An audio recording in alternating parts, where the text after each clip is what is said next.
Hello everyone, welcome to the episode of Whiteboard series. In this episode I am going to explain what is karma and what is dharma and the relationship between karma and dharma. I have explained this topic previously, but that was without using the whiteboard. So in this episode I am going to explain what is karma and dharma using the help of whiteboard. So as we all know, our favorite structure of universe, that is causal realm, astral realm, physical realm, the womb of the mothers. So our true self is Sadashiva. Sadashiva meaning the pure consciousness which does not dream. But when our pure consciousness starts dreaming, it enters the causal realm. So causal realm is basically our Anandamaya Kosha, the body of bliss. So the whole Maya, right? The whole Maya is inside the womb of the mother, Tripura Sundari. And her womb is full of bliss. In the Kshirasagara, Narayanas, there are many Narayanas, many causal beings who are dreaming of multiple universes. And our higher self, that is when we are in the Vaikuntha Loka, we are the Garbhodakshaya Vishnu, we are the Narayana in the causal realm. So we are all sleeping in the womb of the mother.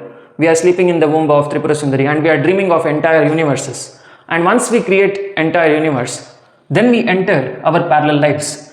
That is, in the Tapoloka we are Saptarishis, in the Janaloka we are the deities like Ganapati, Subramanya, etc. And in the Maharloka we are enlightened beings. And in the Swahaloka we are the Tattva Devatas like Indra, Vayu, Jala, Agni, Akasha, etc.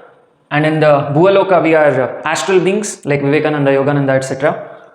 And finally in Bhurloka we are human beings like all the characters that you see in day-to-day life. And also I forgot to mention, there are below lokas also. That is, if you indulge more in your desires, then you will go to the below loka, that is Atal, Vital, Sutal, Talatal, Mahatal, Rasatal, Patal. In those lokas, you are Pisachini, you are a Yakshini, you are a Rakshasa, you are a Asura, and also you are the one who is suffering in Narakaloka with Yama. So you have parallel lives in all the lokas, in all the 14 lokas you have parallel lives. And how is karma and dharma related to this? So karma means thoughts. So every thought that occurs in your consciousness is your karma. That is, when you are in the Sadashiva, you don't have any karma. Karma is zero. But when you start thinking, right, when you start dreaming, your karma starts generating. Every act that you do day-to-day life, every thought that you think day-to-day life is your karma. If you stop thinking, if you stop all the dream, if you stop all the illusions, then you have no karma. But if you are not able to stop it, then that means that you have karma. So easiest way to understand what is karma is, just sit for meditation, close your eyes and stop thinking. So let us do that experiment. That is, I will ask you to close your eyes in 3, 2, 1, go. Close your eyes and stop thinking.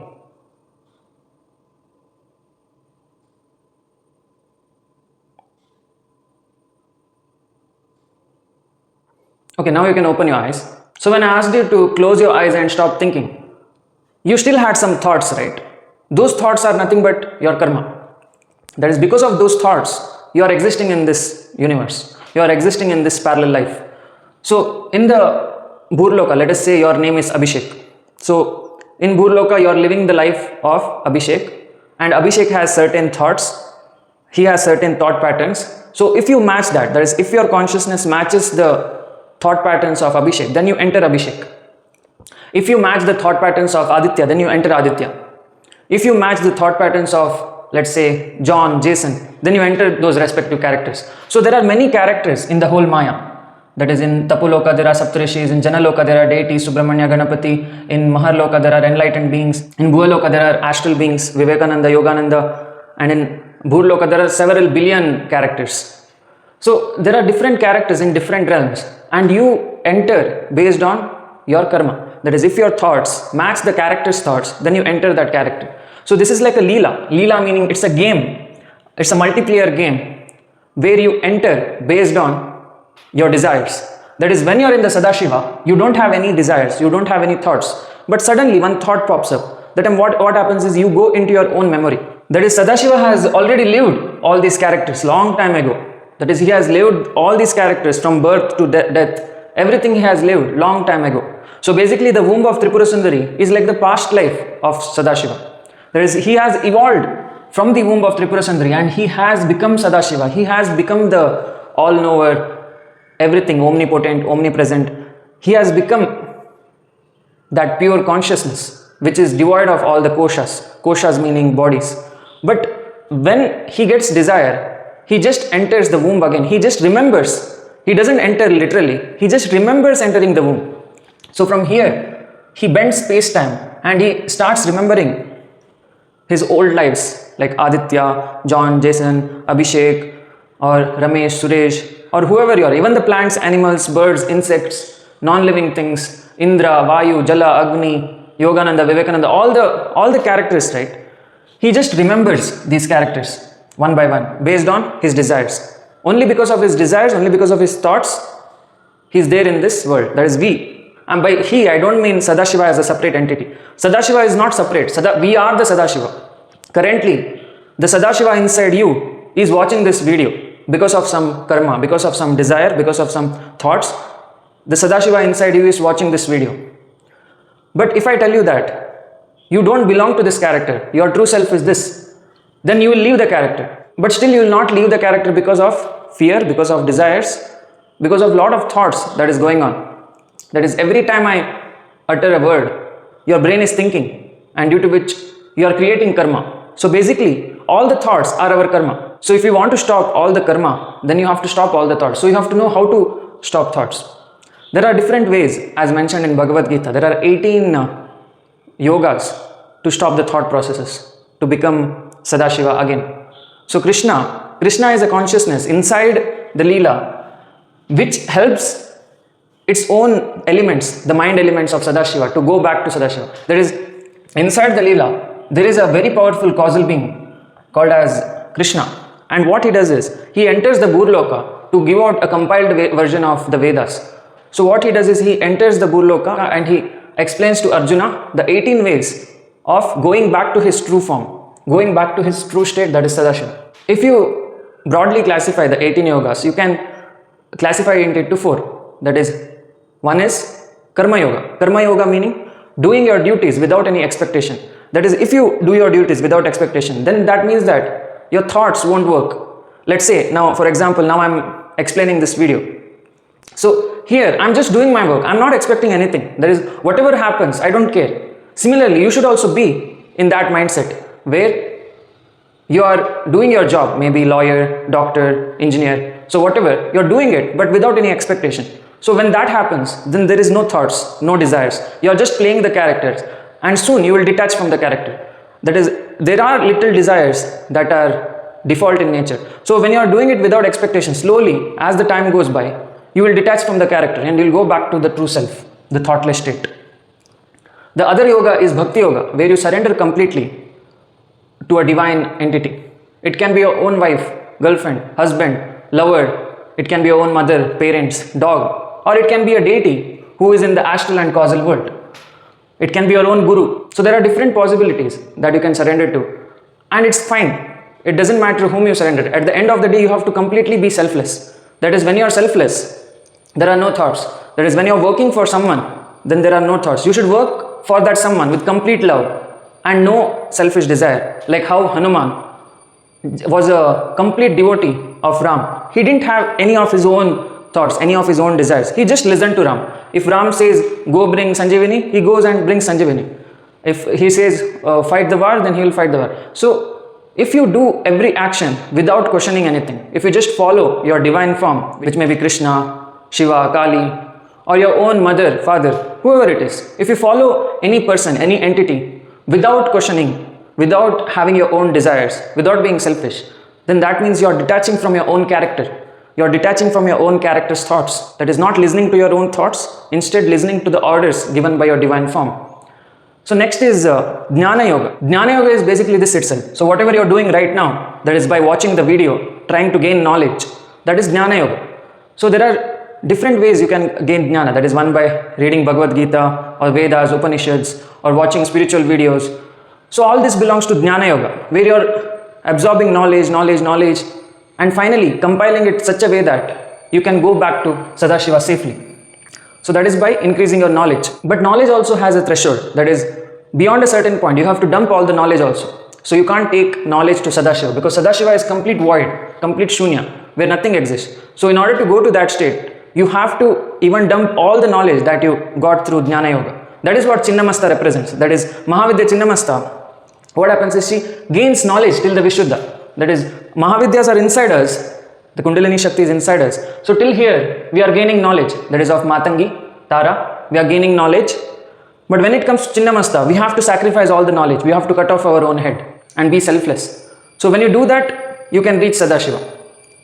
So that is Jnana Yoga, of gaining knowledge till here. But after this, you have to completely give up that knowledge. And another is Raja Yoga. So Raja Yoga is where people do sadhana. That is, there are a lot of Bijaksharas as explained in the Science of Bijakshara video, like Shreem, Hreem, Aim, Kleem, Kshrom, Krom, Dhum, Hal, Reem. Om is the primordial one, and rest of the Bijaksharas are the tributaries of Om. So whichever you chant, finally will reach Sadashiva. It depends on your Atma. That is, your Atma has lack of some Bija. Every character inside Maya is dissatisfied in various ways. So that's why it is in the Maya. Even the causal being, the Garbhodaksha Vishnu, who is in the causal realm, is dissatisfied. So that's why he's dreaming. So every one of us, except the true consciousness, every one of us inside the Maya are dissatisfied. And that's why we are dreaming, to satisfy something. So in Raja Yoga, what you do is you chant the Bijaksharas of the deities and you satisfy yourself. For example, if you want a lover, then you tell Kleem Krishnaya Namah and you satisfy your need for love. If you need feminine love, you chant Kleem Kalikaye Namah. Then you get the feminine love and you get satisfied.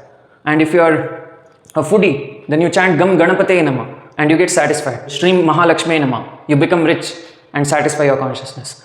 Then Hreem Bhuvaneshware Namah. You like being sattvic. You like being egoless. You like being selfless. When you chant Hreem Bhuvaneshware Namah, all your ego subsides and you get satisfied. And Aim Saraswate Namah. That is, if you feel lack of certain knowledge, then Aim Saraswate Namah will make you gain that knowledge. And finally you will get satisfied. Kshrom Narasimha Namah. If you need protection and once Narasimha protects you, you feel satisfied. Halrim Baglamukhi Devibhyo Namah. That is, you need feminine protection. And when you chant that, you get satisfied. So basically, all of us are dissatisfied in certain ways. And when you chant mantras, that is 108 times, using your Japamala, using your Rudrakshamala, that time what happens is, your consciousness gets satisfied. That is, Raja Yoga is a very committed path where you have to do sadhana every day without fail. You have to not question why am I doing and all that. You should just do it. Just do it. Nike. So when you do it, what happens is, after a few months, slowly all the thoughts will stop. That is, you will not have desires, you will not be disturbed by anyone. Even if so many people leave your life, you will be completely okay because you don't need anyone's validation. So when that happens, you are at peace. It's very easy to let go of everyone, let go of everything. So that is Raja Yoga. So these are the different ways to burn karma. That is Karma Yoga, Bhakti Yoga, Jnana Yoga, Raja Yoga. So this was compiled further by Vivekananda. That is, Krishna explained 18 yogas to Arjuna. But what Vivekananda did was, he still compiled all the Bhagavad Gita slokas and he made it into 4. And it's very easy to interpret them now because of Vivekananda. Now further moving on to what is dharma. So now we have cleared what is karma. So karma is basically something which keeps you inside Maya. Karma is a thought pattern which keeps you inside Maya. If you don't have karma, then you are not there in this Maya. You are not there in this multiverse. So you have gone out of all the creation to your true self. That is what karma is. Karma is something which binds you to Maya. Basically all the thought process. Because the whole Maya is a big brain.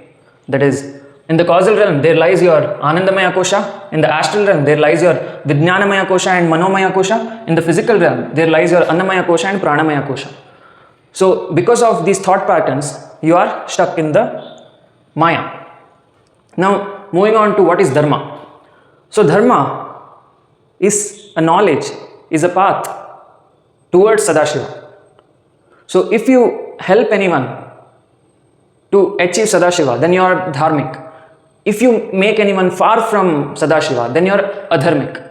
Let's say now someone is suffering and they are in need of help.